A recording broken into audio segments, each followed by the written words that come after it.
En la hora de la verdad, Cangrejo Editores presenta Tomémonos un libro.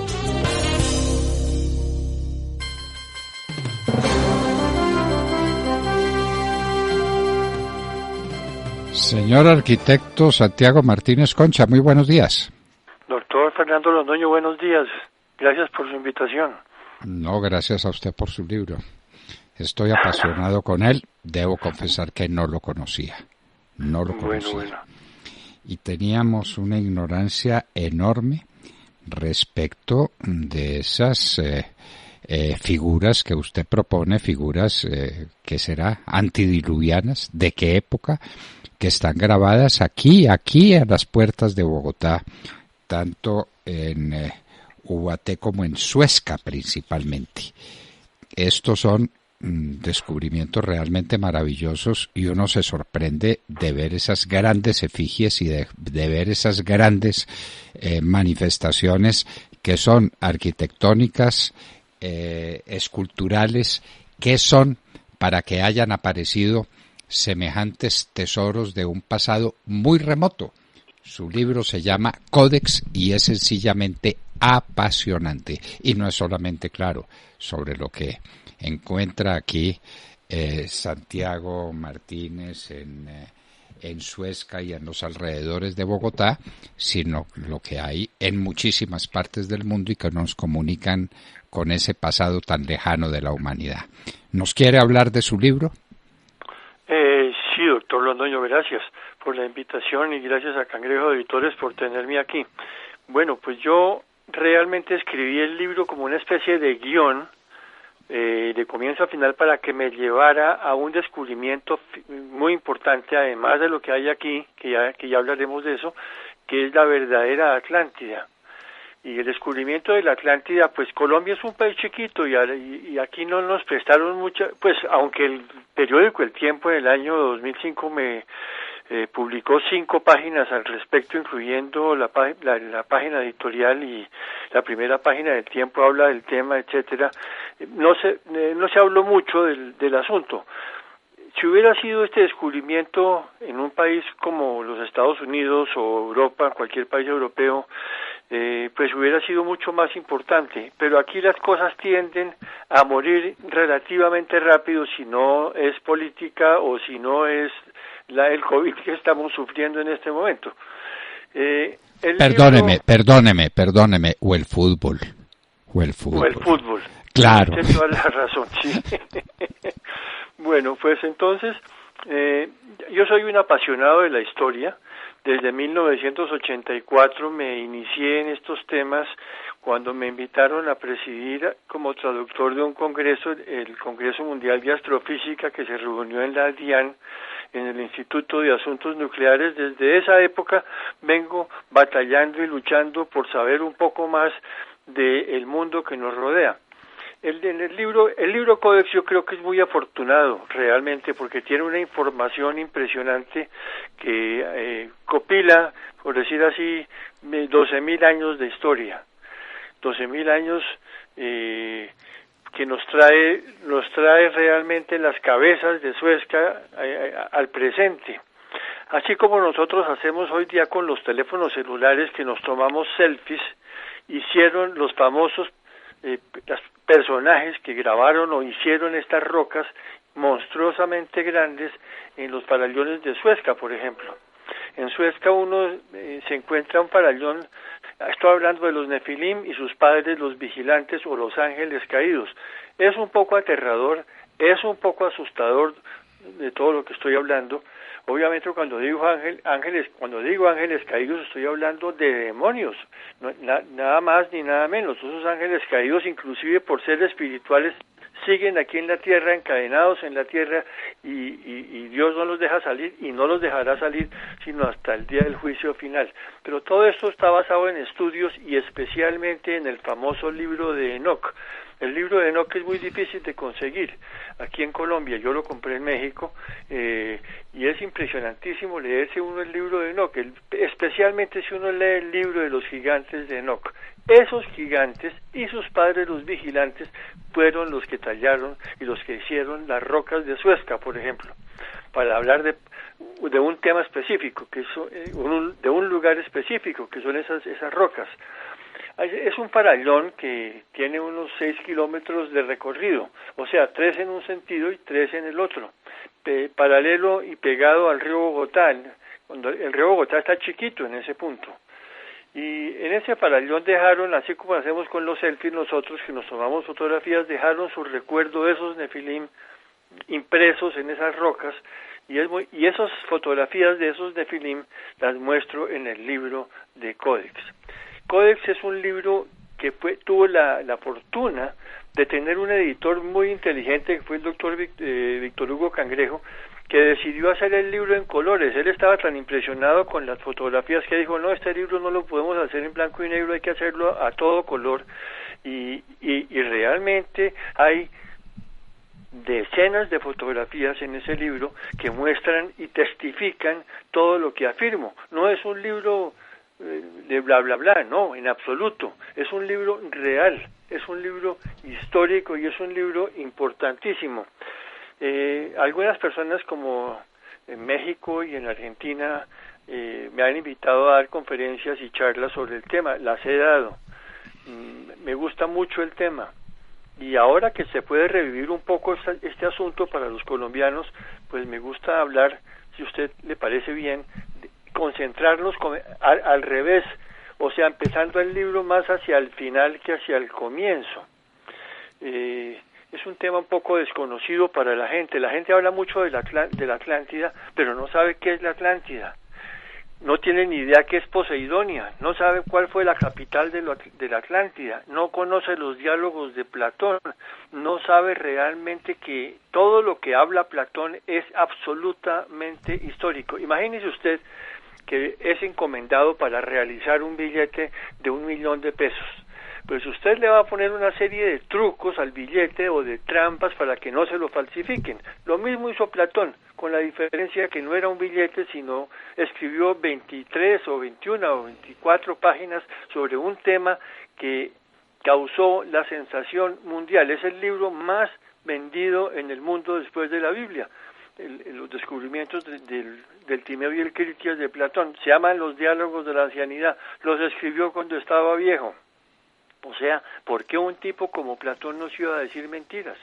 Y él dice, recuerdo cuando era niño, mi padre me sentó en sus rodillas y me contó la historia más maravillosa que yo haya escuchado jamás. En ese momento había un festival en Atenas y él no salió al festival a jugar con los demás niños. Él se quedó sentado en las rodillas de su padre mientras su padre le contaba una historia maravillosa que fueron los diálogos de la ancianidad, los diálogos del Timeo y el Critias, en donde está relatada la historia de la Atlántida. Eso provocó un revuelo mundial y desde entonces la gente está buscando la Atlántida. Montones, yo tuve un descubrimiento muy afortunado. Realmente yo descubrí la Atlántida, yo no creo que por un mérito muy especial, yo creo que porque Dios quiso que la viera. La Atlántida está en fotografías, en ese libro, y se encuentra en el fondo del mar y coincide en un 100% con el relato de Platón. Veamos. Platón habla de más o menos una isla que tiene el tamaño de Libia y Asia Menor combinados. Una isla rectangular, más o menos rectangular. Pues en el fondo del Atlántico Medio y con unos filtros especiales se puede ver realmente esa isla rectangular descrita por Platón del tamaño de Libia y Asia Menor combinados. En esa época Asia Menor era la actual Turquía, más o menos.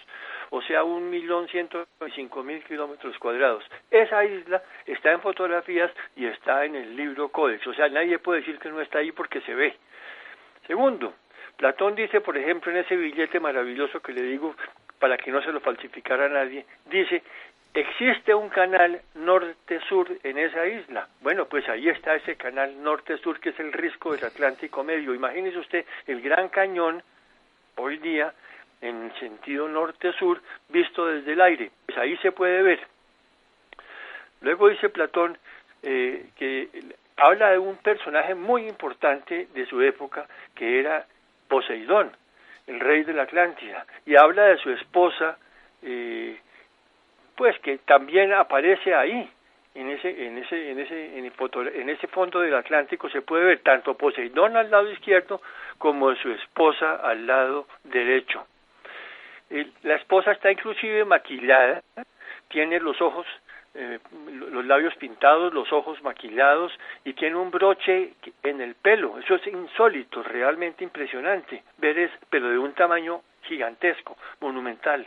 Algo que no pudo haber sido hecho ni siquiera por gigantes, tuvo que haber sido hecho por seres espirituales o con una capacidad espiritual muy poderosa. Nadie entiende cuando Platón habla, por ejemplo, de que los ángeles o los atlantes fueron perdiendo su esencia divina. No quiero decir que los atlantes sean ángeles, no. Los atlantes fueron unos seres que están en la Biblia en Génesis 6:1-4. En ese capítulo específicamente se habla de unos seres poderosísimos que eran, cuando los hijos de Dios, dice la Biblia, se dieron cuenta que las hijas de los hombres eran hermosas, tuvieron hijos con ellas, y esos fueron los gigantes, los nefilim, los grandes héroes de la antigüedad. Pues, y la Biblia no dice mucho más fuera de eso, y nadie entiende ese capítulo cuando lo lee, la gente le pasa por encima porque es muy cortico, y después de ese capítulo viene inmediatamente el relato del diluvio universal. El diluvio universal, ¿cuándo sucedió? Hace unos 12 o 13 mil años, que coincidió con la famosa glaciación de Worms. Y en ese momento la Atlántida se hundió en un día y una noche fatal. Eso es lo que nos cuenta Platón en sus diálogos, pero también nos habla de otras cositas, así como nos habla de las macrocosas, de las grandes cosas, nos habla de las cosas más pequeñas. Por ejemplo, habla que en la Atlántida había una llanura rectangular oblonga. ¿Cuántas llanuras oblongas hay en la Tierra? De esa perfección, una llanura rectangular oblonga de 150 kilómetros de largo, pues esa se puede ver ahí y se puede ver en el libro. Y también nos habla Platón de que la Atlántida se hundió en un día y en una noche fatal. Bueno, pues realmente se puede ver esa Atlántida sumergida que se hundió en un día y en una noche fatal, o sea, 24 horas. Eso coincide con algo muy extraño que también está en el libro y están las fotografías en el libro de algunas de las cosas que digo, donde aparece, por ejemplo, el intercambio orbital entre la Tierra y Marte, que produjo unos desajustes impresionantes. Ese intercambio orbital existe actualmente, cada 78.000 años y cada 250.000 años. Es un intercambio que es real, que existe y se intercambian las órbitas de la Tierra y Marte. Pero ¿qué pasó? Los científicos han andado como locos tratando de descubrir el origen de nuestra Luna. Nadie sabe de dónde nos vino la Luna. Pues la Luna nos vino sencillamente que era un planeta gemelo de Marte y andaba en una danza por el espacio con Marte, moviéndose en una órbita mucho más larga que la de la Tierra, y en el sitio más cercano, que es el afelio de los dos planetas, hubo un intercambio orbital en un momento determinado y nos robamos la Luna de Marte, o ese planeta, que no era la Luna de Marte, sino un planeta gemelo de Marte, nos robamos la Luna. ¿Qué pasó en ese momento? Pues que Marte perdió su agua, que nosotros captamos la Luna, que actualmente tenemos, y eso se cuenta, realmente está contado en las historias y las mitologías mexicanas de los indios mexicanos, lo cual es impresionante. El calendario lunar cuenta exactamente esa historia y el calendario solar también cuenta la misma historia. O sea, todas eso están fotografías en el libro y se puede ver. Pero hay una cosa muy interesante que es la cabeza o el origen de todo esto. Es un dragón enorme, gigantesco, la cabeza de un gran dragón que se puede ver en el centro del Atlántico Medio, y en ese centro de ese Atlántico Medio, en el centro de la cabeza del dragón, se puede observar la Atlántida sumergida.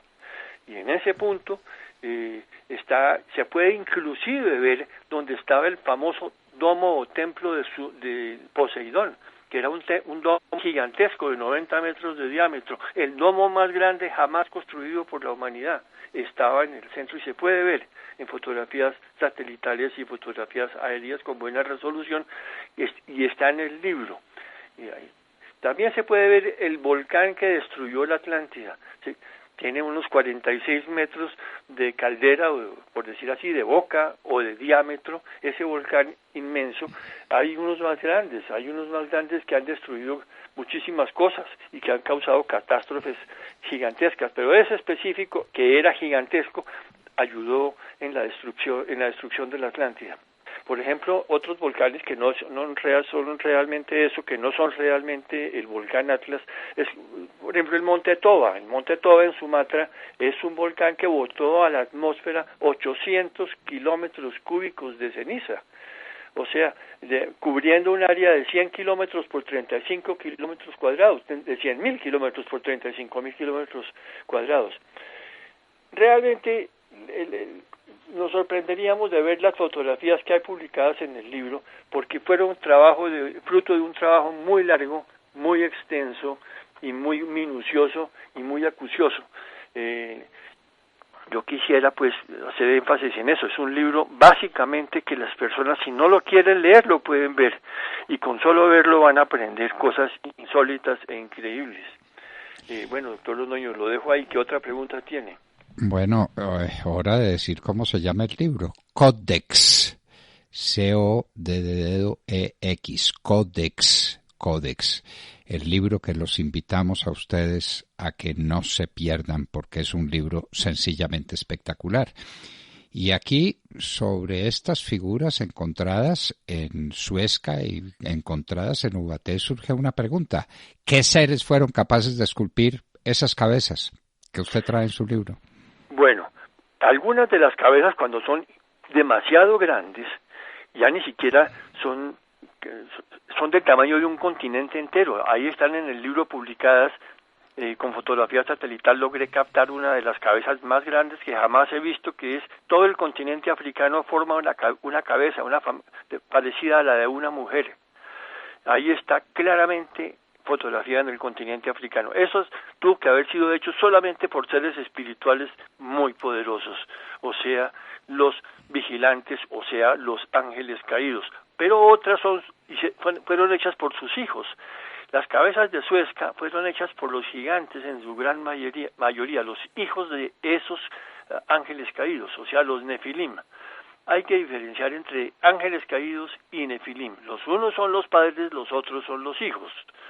En Suezca yo conté cerca de 500 cabezas en total, las que pude catalogar, de las cuales hay montones de fotografías en el libro. Impresionantísimas las fotografías que publico en ese libro. Realmente la gente se sorprende. Imagínense, un día había un colegio de niños y de niñas mixto en el sitio, y le pregunté a los niños, díganme muchachos, ¿ustedes qué ven en este lugar? Y todos coincidieron, vemos cabezas. Eran niños que tenían más o menos entre los 9 y los 11 o 12 años. Las niñas fue exactamente la misma respuesta, vemos cabezas. Cuando le pregunté a los profesores que estaban cerca de allí, ¿qué veían? Ninguno veía nada distinto de rocas.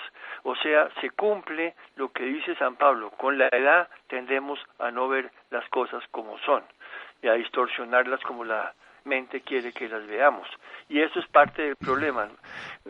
Existen dos términos que la gente no conoce. El uno es sinergia, el sinergismo, y el otro es la serendipia. La serendipia son sucesos maravillosos que suceden en un momento determinado, no esperados, ¿no? Como el descubrimiento del celuloide. Se derramó una cosa, amoníaco y otras cosas sobre un poco sobre una mesa lisa, y apareció el celuloide, y el celuloide es el origen de todo el cine que tenemos hoy día. Cosas así, que no esperábamos que sucedieran. El sinergismo es una tecnología derivada de una tecnología. Entonces, cuando yo digo que tenemos en Suezca rocas hechas por los hijos de los ángeles, pues ¿quién va a creer eso hoy día? Si realmente nadie escasamente sabe y ha leído la Biblia, o ha leído el capítulo 6:1-4 de Génesis, menos va a conocer el libro de Enoc. Entonces, esas sinergias y esas serendipias que actuaron para producir esas cabezas gigantescas de esos seres que crearon esas cabezas gigantescas, pues vale la pena verlas. En el libro hay unas que están en proceso evolutivo inclusive, y cuentan historias, se pueden ver historias.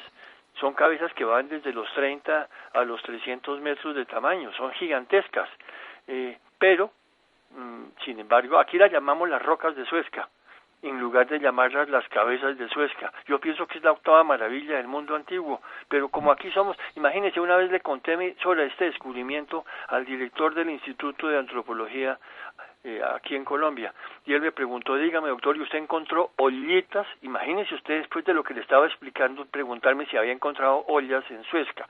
Pues claro que no encontré ollas, encontré cabezas, y así sucede que, pues con muchos de los descubrimientos, la gente no está preparada para recibirlos y no está preparada para creer en ellos. Por eso les sugiero...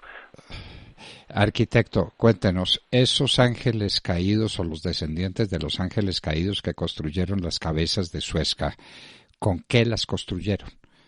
¿Es todo fuerza mental o tenían instrumentos, tenían herramientas para construir semejantes obras tan gigantescas?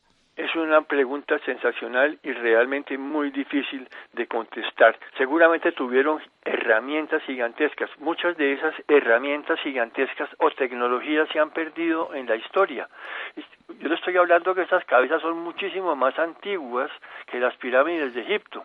Las pirámides de Egipto pueden tener, la pirámide del rey Djoser, que es una de las primeras dinastías, puede tener 5.000 años o cercano a eso. Estas tienen 12.000, son cabezas diluvianas, antediluvianas, son cabezas construidas con unas tecnologías que no estamos seguros cómo las hicieron, pero se ven ahí y están moldeadas con una gran precisión. Hay algunas que a mí personalmente me impresiona muchísimo verlas, como es la cabeza de Pakal Botán aquí en el altiplano cundiboyacense. La máscara de Pakal Botán fue encontrada en la tumba de Pakal en México, en el Templo de las Inscripciones, pero sin embargo puede verse aquí. Y puede verse el perfil de Pakal Botán perfecto, y pueden verse dos sarcófagos en la región de Ubaté, por ejemplo. Se pueden ver dos sarcófagos que hacen pensar que puede ser él y su mujer que estén enterrados ahí, y el perfil de Pakal Botán es exacto al de la máscara que se encontró en México, la máscara de jade mexicana. Entonces realmente uno se pregunta ¿por qué Colombia? ¿Por qué aquí? ¿Por qué?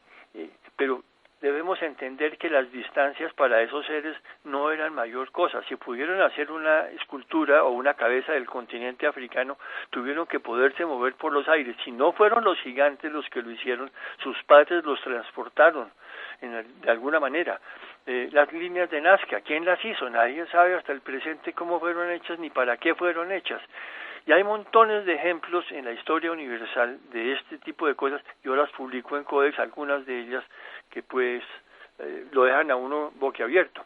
Otra cosa muy extraña es la relación que hay entre la Tierra y Marte, la cual puede verse al final del libro. Ahí están unas cabezas hay una cabeza de una mujer que es bellísima, de una muchacha, tiene montones de hectáreas, es gigantesca, tiene cientos de hectáreas esa cabeza, y sin embargo puede verse en una fotografía satelital de la NASA. Pero ¿por qué no le hablan más de eso? Porque no saben, porque tienen miedo de contar la verdad, porque tienen miedo de perder sus puestos en esos institutos que a veces son institutos que bloquean la verdad para poder amalgamarla o contarla a su manera. Por eso yo digo, compren el libro, vean el libro con calma, estudien el libro, van a aprender mucho más de lo que jamás soñaron que iban a encontrar y aprender. Pues yo pienso que en el libro aparecen inclusive fotografías, varias fotografías del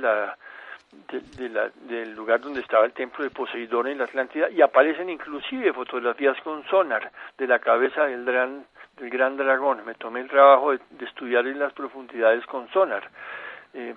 Y hay una fotografía muy curiosa que muestra las similitudes que hay entre la región de Sidonia en Marte, el centro de la región de Sidonia, y donde estaba la Atlántida, en el fondo del mar del lado del Atlántico. yo pienso, no sé, doctor, si tiene más preguntas. Arquitecto, no tengo preguntas, sino una recomendación para todos nuestros oyentes. Que en todas sus casas esté el libro Códex de Santiago Martínez Concha. Lo lleva realmente a otro mundo, que está inclusive aquí, en las goteras de Bogotá, y que no hemos sido capaces de enfrentarlo como corresponde. Las gigantescas cabezas, las obras de los gigantes antidiluvianos que dejaron su huella y que recoge esta obra maravillosa que se llama Códex. Don Santiago Martínez Concha, no sabe cuánto agradecemos que nos haya acompañado en la hora de la verdad y que este libro se venda por ediciones completas porque no puede faltar en ninguna parte. Su libro, Códex. Muchas personas me van a preguntar dónde el libro. Bueno, el libro lo pueden comprar en la librería, en muchas librerías, página web.com, y ha despachado gratuitamente a quien lo busque en ese lugar, y habrá muchos descuentos económicos para las personas que lo hagan. Bueno, muchas gracias, doctor, y perdóneme haberme extendido tanto. No faltaba más, ningún perdóneme, al contrario, gracias por su generosidad intelectual presentándonos este libro maravilloso. Gracias, doctor. Bueno, queridos amigos, el descuento será del 10% a todo el que pida a Cangrejo Editores. Cangrejo Editores. Y es muy fácil llegar a Cangrejo Editores, www.cangrejoeditores.com, ¿no es cierto? Sí, .com. .com. Cangrejoeditores.com, 10% de descuento. Y a las 2 primeras llamadas que nos hagan, 2 primeras llamadas a nuestros teléfonos, ay Dios mío, 340-6742 o 289-0992, pero con una clave: yo también investigo con Cangrejo Editores. Yo también investigo con Cangrejo Editores. Las 2 primeras llamadas con esa clave recibirán el libro en su casa sin ningún recargo. Y los que llamen después a cangrejoeditores.com tendrán un 10% de descuento hasta el próximo domingo. Este es un verdadero tesoro, sorprendente. No se imaginan ustedes lo que van a encontrar en la obra de este gran investigador colombiano, Santiago Martínez Concha, y en su libro Códex. Códex, C-O-D, de dedo, E-X. Códex. Y, pues, doctor Fernando, sí. a Suezca... también a Suezca, a Ubatea, a Boyacá, claro. Impresionado con todo el rato que ha hecho. Y muy a propósito, bien. Usted invitaba a la gente a visitar la página de Cangrejo Editores, cangrejoeditores.com, sí señor, cangrejoeditores.com, ahí encuentran el libro para que lo puedan comprar online. Y pues vea, me ha dejado usted con la curiosidad. Yo aquí tengo en mi mano uno de los diálogos de Platón, recordando a la Atlántida, y en la otra, buscando imágenes de Suezca. Qué interesante. Los diálogos de Platón, los diálogos de la última vejez de Platón. Felicitaciones a don Fernando Rendón Hoyos de Medellín, que ha ganado este libro que le haremos llegar sin ningún recargo. Lo mismo que a don José Reinaldo Martínez en Bogotá. Tendrán los 2 ejemplares que regala Cangrejo Editores de esta obra prodigiosa que se llama Códex, y los demás el libro con descuento, y es un verdadero tesoro. Cangrejo Editores nos traía Tomémonos un libro en la mañana de hoy. Tomémonos un libro en la hora de la verdad, 8 de la mañana, 50 minutos.